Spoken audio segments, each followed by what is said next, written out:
Welcome back to the channel. With just a few minutes of practice every day, you can transform your English. Let's start your journey today. I'm going to show you the craziest trick that took my broken English and completely fixed it.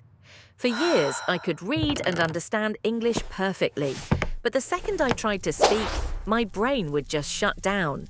I knew thousands of words, but they were trapped in my head. Then I used this insane trick involving a Big Mac, and it changed everything. In this video, I'm going to show you how this simple game will fix your English too.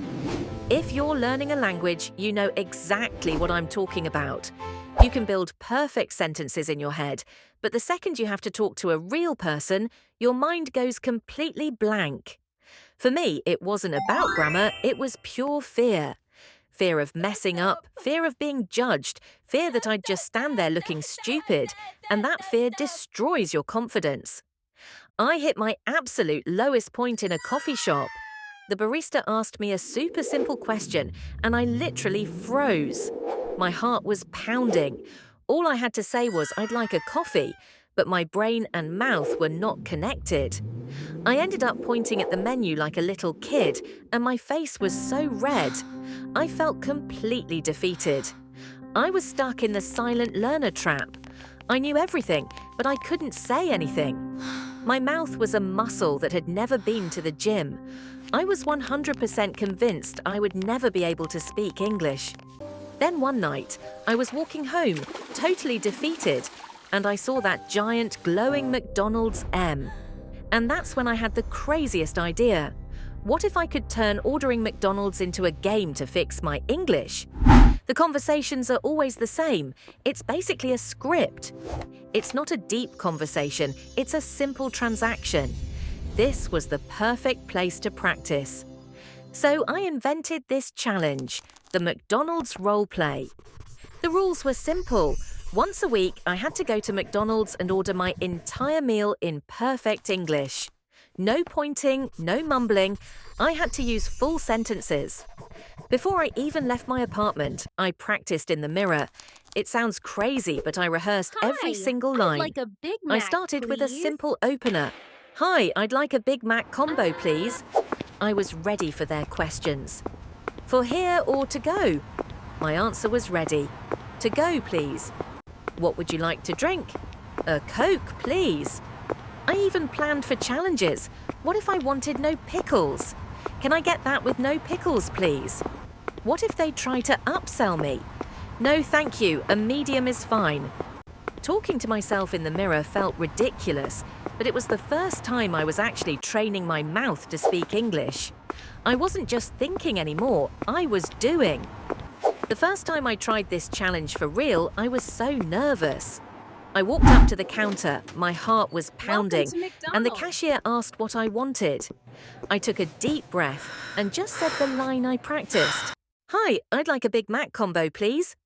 And it worked. The words came out. The cashier understood me. He asked what I wanted to drink.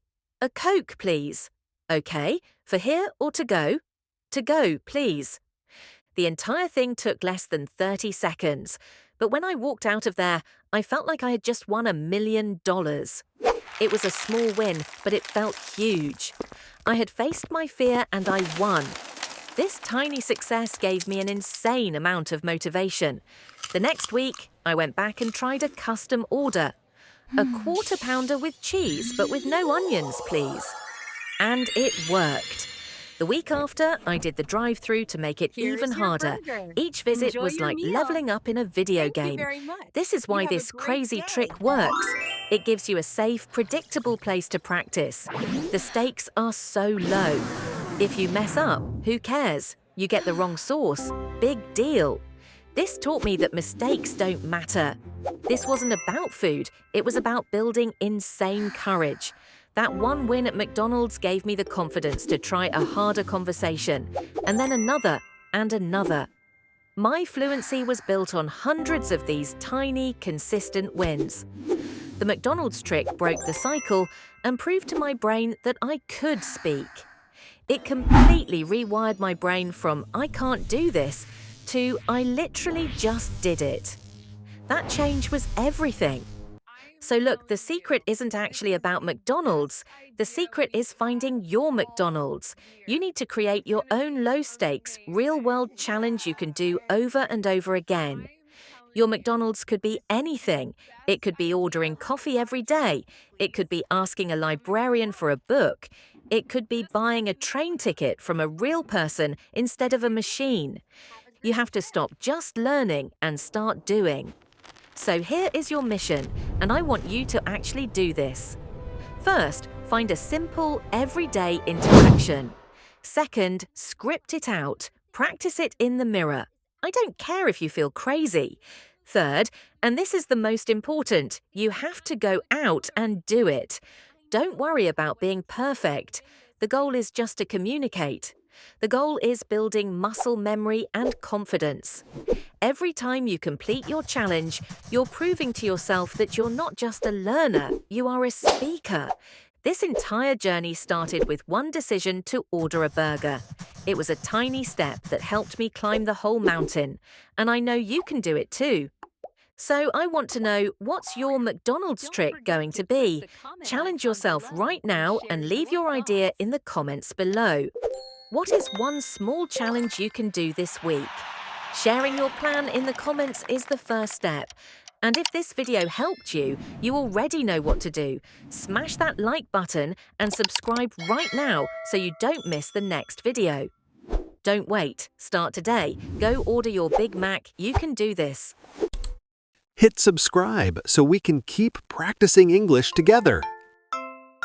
See you next time.